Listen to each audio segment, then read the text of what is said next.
এই সংসারে সাফল্য লাভ করার জন্য জ্ঞানের প্রয়োজন হয়, পরিশ্রমের প্রয়োজন হয়, দৃঢ় নিষ্ঠার প্রয়োজন হয়, নিরন্তর চেষ্টা করা প্রয়োজনীয়।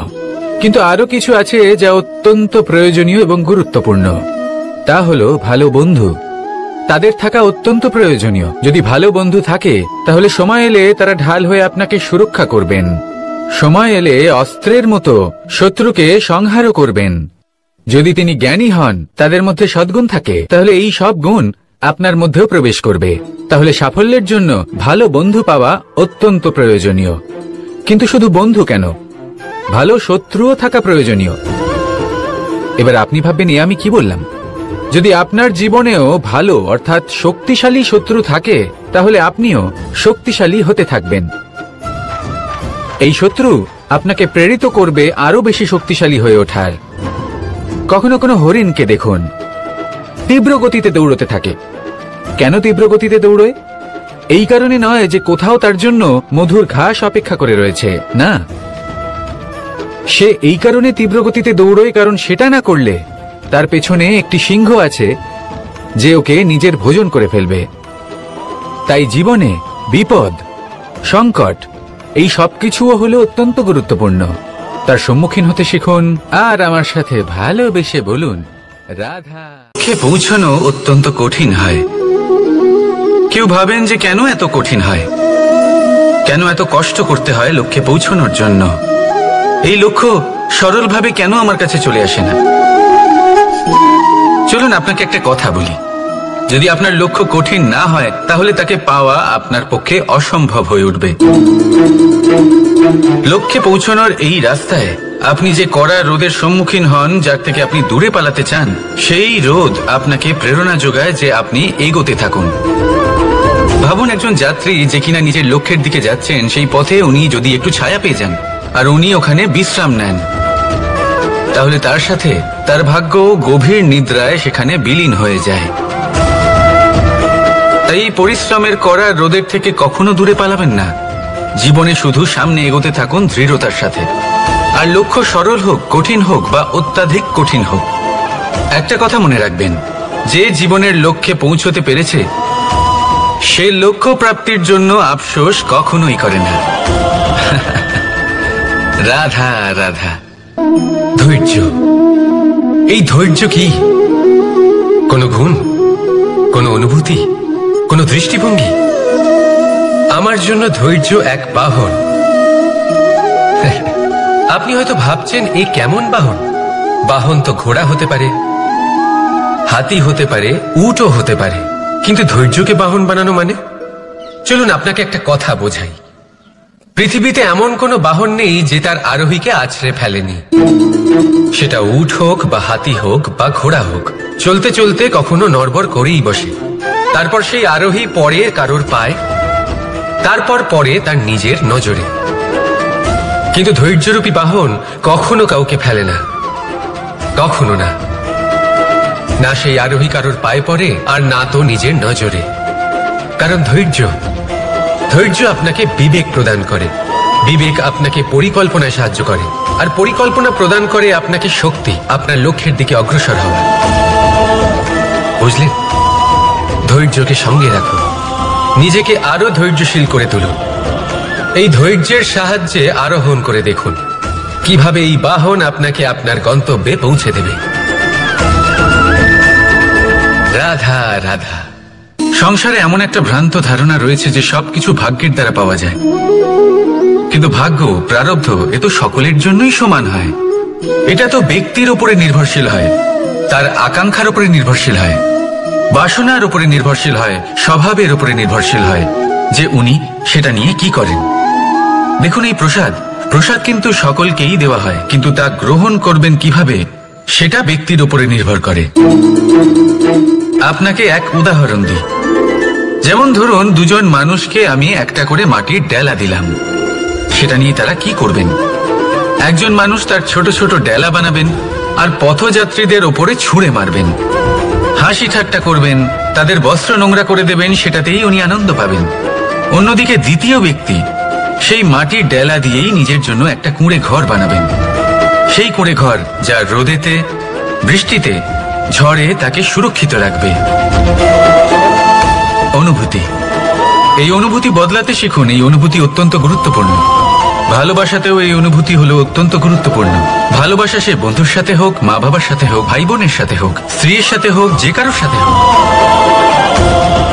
মনে রাখবেন, এই হলো সেই অনুভূতি যা আপনার ভাগ্য নির্ধারণ করে থাকে। তাহলে আসুন আমার সাথে প্রেমের অনুভূতি নিয়ে বলুন, রাধা রাধা। লক্ষ্য, পথ আর সাফল্য, এই তিনটেই একে অপরের সাথে জড়িত। কিন্তু অনেকবার মানুষ এদের ঠিকভাবে বুঝতে পারেন না। তারা ভাবেন যে যেরকম লক্ষ্য হবে সেরকমই পথ হবে। সেই মতোই লক্ষ্য কঠিন হলে পথ কঠিন হবে, লক্ষ্য সরল হলে পথও সরল হবে। যদি আপনাকে আসল সত্যের সাথে অবগত করাই, তাহলে দেখবেন সবকিছুই এর উল্টো। লক্ষ্য নিজের পথ বানায় না, পথ সেটাই যেটা আপনি স্বয়ং নির্বাচন করে আপনি নিজে বানান। সেই অনুসারেই আপনি আপনার লক্ষ্যে পৌঁছতে পারবেন। সেই জন্য জীবনে যখনই লক্ষ্যে পৌঁছানোর পথের বিষয়ে আপনি কোনো সিদ্ধান্ত নেবেন, তাহলে তা ভেবে চিন্তে নেবেন, কারণ এই পথ অত্যন্ত গুরুত্বপূর্ণ। পথ যদি শুভ হয়, তাহলে লক্ষ্য আপনা থেকেই শুভ হয়ে যায়। তাহলে আসুন আমার সাথে ভালোবেসে বলুন, রাধা রাধা। ভাগ্য আর কর্ম, এই দুই এমন শব্দ যাকে ঘিরে সমগ্র সংসার। কেউ বলে আমার ভাগ্যে এটা ছিল না, যা পেলে আমার জীবন অন্যরকম হতো। কেউ বলে আমার গত জন্মের কর্ম নিশ্চয়ই এমন ছিল, যে কারণে এই জন্মে এরকম ভাগ্য পেয়েছি আমি। এই সব বাদ দিন আর একবার শান্ত চিত্তে ভাবুন। আপনি বুঝতে পারবেন যে ভাগ্য আর কর্ম এই দুই এই জন্মের। তফাৎ শুধুমাত্র এটাই যে যদি ভাগ্যের কথা বলা হয়, তাহলে আপনি এই ভাগ্যের থেকে যত বেশি আশা করবেন, তত বেশি নিরাশ হবেন আপনি। কারণ এই আশা আপনাকে কর্ম করা থেকে আটকায়। যদি কথা বলা হয় কর্মের, তাহলে নিজের কর্মের প্রতি যত বিশ্বাস রাখবেন, তত বেশি সফলতা আপনার কাছে আসবে। তাই একটা কথা মনে রাখবেন, ভাগ্য আপনার কর্ম নির্ধারণ করে না, কিন্তু আপনার কর্ম আপনার ভাগ্যকে অবশ্যই নির্ধারণ করে। রাধা রাধা নাম কত সাধারণ একটা বিষয়। প্রত্যেক মানুষ যে জন্ম নেয়, তাকে একটা নাম দেওয়া হয়, যা সে পেয়ে থাকে তার মাতা পিতার দ্বারা, না হলে তার গুরুর দ্বারা, বা কোনো আত্মীয়ের দ্বারা, বা কোনো কাছের মানুষের দ্বারা। এই নামের সাথেই সে আস্তে আস্তে বেড়ে ওঠে। কিন্তু এটাই কি সেই নাম? এই নামই কি সবকিছু? কখনোই নয়। একটা নাম সেটা যা আপনি জন্মের সময় লাভ করেন, যে নামে আপনি কর্মের পথে অগ্রসর হন। আরও একটা নাম সেটা যা আপনি আপনার কর্মের দ্বারা অর্জন করেন, আর এই নামেই আপনাকে সবাই যুগ যুগ ধরে মনে রাখে। আপনার আসল নাম সেটা নয় যা আপনাকে জন্মের সময় দেওয়া হয়েছিল। আপনার আসল নাম সেটা যেটা আপনি আপনার কর্ম দ্বারা লাভ করেছেন। কারণ সেই লাভের পেছনে প্রচুর প্রয়াস লুকিয়ে থাকে, অনেক পরিশ্রম লুকিয়ে থাকে। কিন্তু যদি আপনি চান যে মানুষ আপনার নাম মনে রাখে, তাহলে আপনাকে কর্মের পথে অগ্রসর হতেই হবে। শুভ কর্ম করতে হবে, অনর্গল চেষ্টা করে যেতে হবে, মহান কাজ করতে হবে। আর বিশ্বাস করুন, আপনি একটা মহান নামের ফল অবশ্যই লাভ করবেন। রাধা রাধা।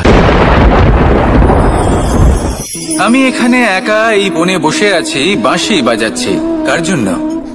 কে আছেন এখানে? কেউ নেই।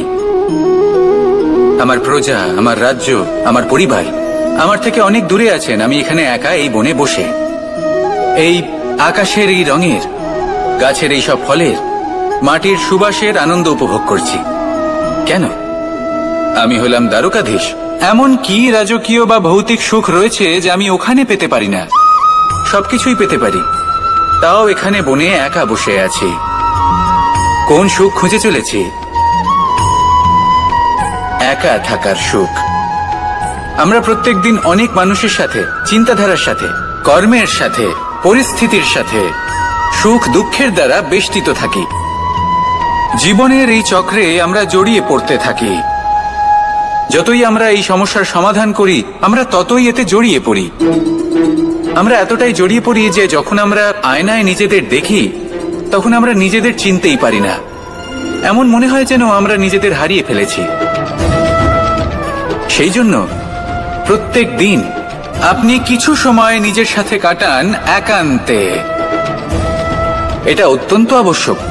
নিজের অস্তিত্বের গভীরে গিয়ে দেখতে শিখুন, নিজেকে বুঝুন। অদ্ভুত শান্তির অনুভূতি হবে।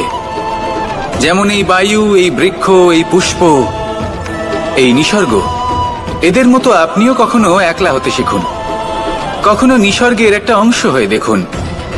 এই মন প্রসন্ন হয়ে বলবে, রাধা। একবার একটা শেয়াল বনে বিচরণ করছিল। ও একটা ছোট্ট শাবক দেখতে পেল। ও ভাবলো, আজ একেই আমি খাবার হিসেবে গ্রহণ করব। আশেপাশে দেখলো কেউ দেখছে না, তো কেউ ছিল না। আর সেই শাবকের ওপর আক্রমণ করল, যা হলো একটা ঘোর অপরাধ। বনের নিয়ম অনুসারে আপনি কখনোই শাবকের ওপর আক্রমণ করতে পারেন না। তারপর এই খবরটা যখন রাজা সিংহ জানতে পারলেন, সভার আয়োজন করলেন। কিন্তু সেখানে শেয়াল বলল, আমি তো এরকম কিছু করিনি। কিন্তু যদি আপনি এরকম বলেন, কোনো প্রমাণ দিন, এর কোনো সাক্ষী আছে? তখন রাজা সিংহ পেঁচাকে ডেকে পাঠালেন, যে সেই মুহূর্তে বৃক্ষের শাখার ওপর বসেছিল। সে সব কিছু দেখেছিল। পেঁচা সব সত্যি কথা বলল, আর শেয়ালকে মৃত্যুদণ্ড দেয়া হলো। এবার এই কাহিনী আমি আপনাকে কেন শোনালাম? কারণ মানুষও কখনো কখনো এরকম কর্ম করেন যা শিয়াল করেছে। এটা ভাবেন কেউ দেখছে না, যখন আমি অনুচিত কর্ম করতেই পারি। কিন্তু না, আপনি যাই করুন না কেন, কেউ না কেউ অবশ্যই তা দেখছে। কোনো ব্যক্তি না হলেও কোনো প্রাণী, না হলে কোনো যক্ষ বা দেব বা প্রেত। যদি এনারা কেউ না দেখেন, তাহলে ধরিত্রী মাতা দেখেন, যেখানে দাঁড়িয়ে আপনি সেই কর্ম করছেন, তাই না? তাই একটা কথা সবসময় মনে রাখবেন, কে দেখছেন কে দেখছেন না সেই বিষয়ে ভাবা ছেড়ে দিন। এটা খুব সহজ কথা। আপনি যদি উচিত কর্ম করেন, উচিত ফল পাবেন। যদি অনুচিত কর্ম করেন, তাহলে আপনি অনুচিত ফল অবশ্যই পাবেন। সেই জন্য উচিত পথে চলতে থাকুন, উচিত কর্ম করতে থাকুন, আর আমার সাথে ভালোবেসে বলুন, রাধা রাধা। বাহ, পুষ্পের সুবাস আমার খুব ভালো লাগে। অত্যন্ত সুন্দর হয় এই পুষ্প। এইভাবে চারিদিকে পুষ্প দেখে মন আনন্দিত হয়ে ওঠে। এবার আপনারা ভেবে দেখুন, আমার চারিদিকে পুষ্প নয়, আগুন আছে। তাহলে কি হবে? আমার শরীর কি জ্বলে যাবে না? অবশ্যই জ্বলবে। শরীরকে কি আগুনের তাপ সহ্য করতে হবে না? অবশ্যই সহ্য করতে হবে। এটাই হলো প্রকৃতির নিয়ম। এই নিয়ম কিন্তু আমরা সবাই জানি। কিন্তু আমাদের মধ্যে বেশিরভাগ মানুষ এই বিভ্রান্তি নিয়ে বাঁচি যে এই যে প্রকৃতির নিয়ম, তা আমার ওপর প্রযোজ্য নয়। তা কিন্তু নয়। আমাদের চতুর্দিকে এই যে নিসর্গ রয়েছে, আমরা তার কতটা ক্ষতি করি সেটা একবার ভেবে দেখুন। আমরা বনাঞ্চল জ্বালিয়ে দিই, বায়ু দূষিত করি, জল দূষিত করি, প্রাণীদের হত্যা আমরা করি। কেন? এই নিসর্গ আমরা নষ্ট করি, যদিও আমরা জানি যে আমরাও হলাম এই নিসর্গেরই অংশ। এবার দেখুন, শরীরের কোনো অংশে যদি আগুন ধরান, আস্তে আস্তে সমস্ত শরীরও জ্বলে যাবে। সেইভাবেই নিসর্গ যদি নষ্ট হয়ে যায়, তাহলে মনুষ্য জাতিও নষ্ট হয়ে যাবে। তাই এই যে নিসর্গ আপনি দেখছেন, এই পুষ্প, এই বৃক্ষ, বায়ু, জল, এদের সকলকে রক্ষা করুন, নষ্ট নয়। মনে রাখবেন, যদি নিসর্গ থাকে, মানুষ থাকবে। যদি নিসর্গ থাকে, তাহলেই জীবন থাকবে। আসুন আমার সাথে ভালোবেসে বলুন, রাধা রাধা। কারই না পছন্দ বলুন তো? অত্যন্ত সুস্বাদু হয় এই মধু। মিষ্টি খেতে হয় এবং তা শক্তিও প্রদান করে। এবং প্রত্যেকটি মিষ্টি পদার্থের মতোই এতেও খুব তাড়াতাড়ি পিঁপড়ে ধরে যায়। অন্যদিকে যদি নুনকে দেখি, তাহলে বছরের পর বছর রাখলেও এতে পিঁপড়ে ধরে না। এবার যদি কথা বলি বন্ধুত্বের, তাহলে বন্ধুত্ব নুনের মতো হওয়া উচিত, মধুর মতো নয়। যারা সামনে এলে শুধুমাত্র মধুর মধুর কথা বলবে, পরে এতে পিঁপড়ে ধরে যাবে। এটা নুনের মতো হওয়া উচিত। প্রকৃত বন্ধু হলো সে, যে সময় এলে পরে আপনার সামনে আপনার প্রকৃত সত্য তুলে ধরবে। তা সে যতই কঠিন হোক না কেন, আপনার দোষ, আপনার অপগুণ, আপনার খামতি আপনাকে বলতে পারবে, যাতে আপনি সেগুলো শুনে মেনে নিয়ে তারপর নিজেকে শুধরোতে পারেন। এটাই হলো প্রকৃত বন্ধুত্ব। কখনো নিজের জীবনের আশেপাশে মন দিয়ে দেখবেন, অনেক সময় এমন মানুষ থাকেন, অনেক বন্ধু থাকেন যাদের দেখে আমাদের মনে হয় যে এনারা খুব কঠোর, এনাদের কথা খুব কটু। কিন্তু বেশিরভাগ এমন মানুষের মনটা যদি বুঝতে পারেন তাহলে দেখবেন তাতে কোনো মালিন্য নেই, এনাদের মন অত্যন্ত পবিত্র হয়। যদি আপনার জীবনেও এমন কোনো ব্যক্তি থেকে থাকে, এমন বন্ধু থাকে, তাহলে তাদের আগলে রাখুন আর আমার সাথে ভালোবেসে বলুন, রাধা রাধা। যতক্ষণ আমরা এই সংসারে জীবিত ততক্ষণ আমাদের সাথে সবকিছু থাকে, আমাদের ধন, সুখ স্বাচ্ছন্দ্য, আমাদের মিত্রগণ, আমাদের পরিবার, এই সমাজ, এই সবকিছু আমাদের সাথে থাকে। যেদিন আমরা এই সংসারকে ত্যাগ করব, এদের মধ্যে কেউ আমাদের সাথে যাবে না, না ধন, না স্বাচ্ছন্দ্য, না সম্পত্তি। এই সকল মানুষ, এই সমাজ, এরা শুধুমাত্রই শ্মশান পর্যন্ত আমাদের সাথে থাকতে পারবেন। তারপরে যদি আমাদের সাথে কিছু যেতে পারে তাহলে তা শুধুই আমাদের ধর্ম। আর এই সংসারে আমরা নিজেদের যে সুনাম রেখে যাই সেটা সম্ভব শুধুমাত্র কর্মের দ্বারা। সেই জন্য সংসারে যতদিন পর্যন্ত জীবিত আছেন, যদি কিছু অর্জন করতে চান তাহলে ধর্ম অর্জন করুন, ধর্মের বিষয়ে স্পষ্টতা অর্জন করুন এবং কর্ম অর্জন করুন। এটাই হবে আপনার অতীত এবং এটাই হবে আপনার ভবিষ্যৎ, এবং এটাই সকলকে প্রেরণা প্রদান করবে। আসুন আমার সাথে ভালোবেসে বলুন, রাধা রাধা। কোনো যাত্রায় যাব বলে মনে করি তখনই আমরা প্রস্তুত থাকি আসন্ন বিপদের জন্য বা সংকটের জন্য। যেমন যদি আমাদের মনে হয় যে আজকের পরিবেশ খুব ঠান্ডা হবে, তাহলে আমরা গরম বস্ত্র ধারণ করি বা সেটাকে সাথে নিয়ে যাই। যদি মনে হয় যে বৃষ্টি হতে পারে বা বৃষ্টি হয়ে চলেছে, আমরা দেখছি, তাহলে আমরা একটা ছাতা সাথে নিয়ে নিই। আমরা প্রস্তুত থাকতে চাই এবং এটাই উচিত, এবং সেই কারণেই আমরা যাত্রায় সাফল্য লাভ করি। কিন্তু যদি আমরা কথা বলি জীবনযাত্রা নিয়ে, যা কিনা সব থেকে বেশি গুরুত্বপূর্ণ, তাহলে তার জন্য আমরা পূর্ণরূপে প্রস্তুত থাকি না। আশেপাশের মানুষ, এই সমাজ, আমাদের সাথী, আমাদের মিত্ররা যে কোনো মুহূর্তে বদলে যেতে পারেন। সেই জন্য আমরা নিজেদেরকে কখনো সাবধান করি না, কখনোই নিজেদের প্রস্তুত করি না।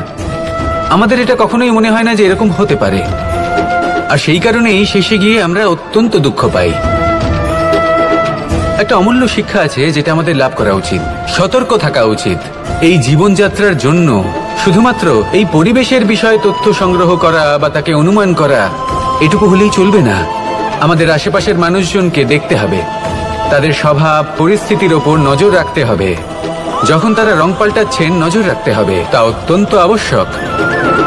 পরিবর্তন আপনার জীবনে অবশ্যম্ভাবী, সঠিকভাবে তার সম্মুখীন হন। আসুন আমার সাথে ভালোবেসে বলুন, রাধা। এই সংসারের সব থেকে বড় সুখ কি? কেউ বলবেন নিজের লক্ষ্য প্রাপ্ত করা, কেউ বলবেন ধন উপার্জন করা, কেউ বলবেন নিদ্রাই সব থেকে বড় সুখ, কেউ বলবেন রাজ্য লাভ করা, আবার কেউ বলবেন মাতার হাত থেকে খাবার খাওয়া, আদি ইত্যাদি। কিন্তু যদি সত্যি কথা বলি, এই সংসারের সব থেকে বড় সুখ হলো সেবা করা। কখনো কাউকে সেবা করে দেখুন। এই সেবা দ্বারা অন্য কোনো মানুষের আশীর্বাদ লাভ করাতেই সুখ রয়েছে। আপনার সেবা ভাব দ্বারা যখন কোনো মানুষ নিজের অন্তরাত্মা থেকে আপনাকে আশীর্বাদ করে, তার থেকে বড় সুখ আর কিছুই নেই। কারণ প্রত্যেক মানুষের মধ্যে ঈশ্বর বাস করেন। নরের সেবাই হলো নারায়ণের সেবা। নিষ্কাম সেবা করাই হলো সব থেকে বড় সুখ। তাই নিজের অন্তরে সেবার এই ভাব জাগ্রত করুন। যে সুখের কথা আমি বলছি, সেই সুখ অনুভব করেই দেখুন। এই মন সুপ্রসন্ন হয়ে বলবে, রাধা রাধা। বাহ, পুষ্পের সুবাস আমার খুব ভালো লাগে। অত্যন্ত সুন্দর হয় এই পুষ্প। এইভাবে চারিদিকে পুষ্প দেখে মন আনন্দিত হয়ে ওঠে। এবার আপনারা ভেবে দেখুন, আমার চারিদিকে পুষ্প নয়, আগুন আছে। তাহলে কি হবে? আমার শরীর কি জ্বলে যাবে না? অবশ্যই জ্বলবে। শরীরকে কি আগুনের তাপ সহ্য করতে হবে না? অবশ্যই সহ্য করতে হবে। এটাই হলো প্রকৃতির নিয়ম। এই নিয়ম কিন্তু আমরা সবাই জানি, কিন্তু আমাদের মধ্যে বেশিরভাগ মানুষ এই বিভ্রান্তি নিয়ে বাঁচি যে এই যে প্রকৃতির নিয়ম, তা আমার ওপর প্রযোজ্য নয়। তা কিন্তু নয়। আমাদের চতুর্দিকে এই যে নিসর্গ রয়েছে, আমরা তার কতটা ক্ষতি করি সেটা একবার ভেবে দেখুন। আমরা বনাঞ্চল জ্বালিয়ে দিই, বায়ু দূষিত করি, জল দূষিত করি, প্রাণীদের হত্যা আমরা করি। কেন? এই নিসর্গ আমরা নষ্ট করি, যদিও আমরা জানি যে আমরাও হলাম এই নিসর্গেরই অংশ। এবার দেখুন, শরীরের কোনো অংশে যদি আগুন ধরান, আস্তে আস্তে সমস্ত শরীরও জ্বলে যাবে। সেইভাবেই নিসর্গ যদি নষ্ট হয়ে যায়, তাহলে মনুষ্য জাতিও নষ্ট হয়ে যাবে। তাই এই যে নিসর্গ আপনি দেখছেন, এই পুষ্প, এই বৃক্ষ, বায়ু, জল, এদের সকলকে রক্ষা করুন, নষ্ট নয়। মনে রাখবেন, যদি নিসর্গ থাকে মানুষ থাকবে, যদি নিসর্গ থাকে তাহলেই জীবন থাকবে। আসুন আমার সাথে ভালোবেসে বলুন, রাধা রাধা।